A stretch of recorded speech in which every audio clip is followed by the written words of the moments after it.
Hi, and welcome to a second video in the series, How to Maximize a Borrowing Capacity. So this is one of the C's, one of the three C's which we discussed earlier. How do we get the maximum loan from the bank? So in order to get a loan, what do banks look at? So normally they look at what income are you getting in your day-to-day life so that they can give you the loan on what basis. So normally it's a job. So if you have a PAYG or a self-employed, they have different criteria at looking at different jobs. So it's either a full-time job or a part-time job or a casual job, contract jobs. Full-time and permanent part-times are most preferred by the banks. And if you're in a casual or a contracting job, they normally look at 6 months at a time.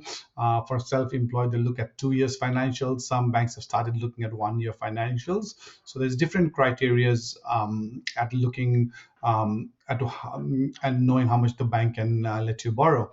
So that is the holistic view of what the banks will look at.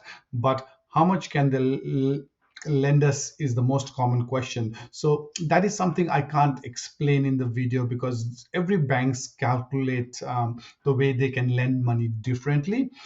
There are a lot of online calculators on the banks, on the websites, um, and people get confused saying, hey, the online calculator said I can borrow this much, so much, but the bank is only saying I can borrow this much. Yeah. So in order to calculate that exact, let's say 700, 800, 850, 900, please speak to an expert, be it a mortgage broker or be it directly with the person in the bank. Please discuss with them. Please discuss if your income is being accepted in the first place, and then that will give us the exact picture. However, just in a very like a broad discussion, it will depend upon how much you are making. So that also brings us to the next points is what are the key points so that we can maximize the borrowing capacity. Like I said, number one definitely is your base income or how much money you're making. Number two is the regular overtimes and allowances you get. So if your allowance is irregular over a period of 2-3 pay slips, they are happy to honor that. The banks, regular overtimes are normally looked over a period of 2 years. So the lower of the 2 years, if you've got overtime, so they need to be consistent, and they normally look at 20% of the overtime.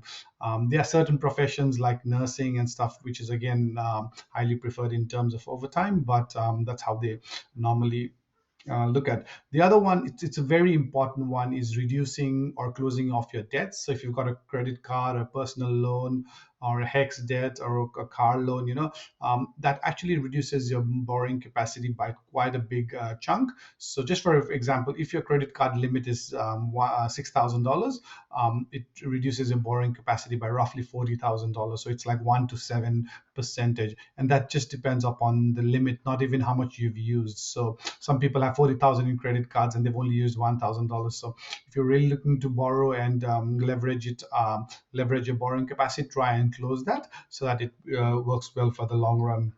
The next one would be to improve your deposit. So if you've got a bigger deposit, let's say 20% deposit, you normally get a better interest rate. So when you get a better interest rate, again, you can borrow a little bit more. This I think is not a big factor than the others, but yeah, it helps a little bit. The other one is living expenses. It's very important because when the banks give you money, they check how much are you spending every month.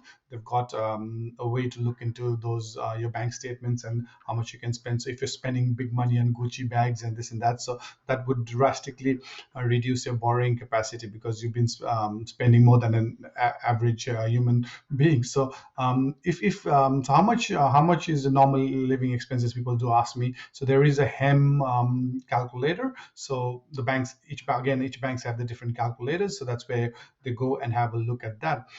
The other thing is to keep in mind is, when the banks give you the money, they keep a buffer on top of it. So let's say the interest rate is 4.5 or 5%. They put a normal buffer of 2 to 3%. So they calculate it at 7 or 8%, just so that in case there is any issues or in case there's a rate rise, they factor that in right in advance. So you got to understand.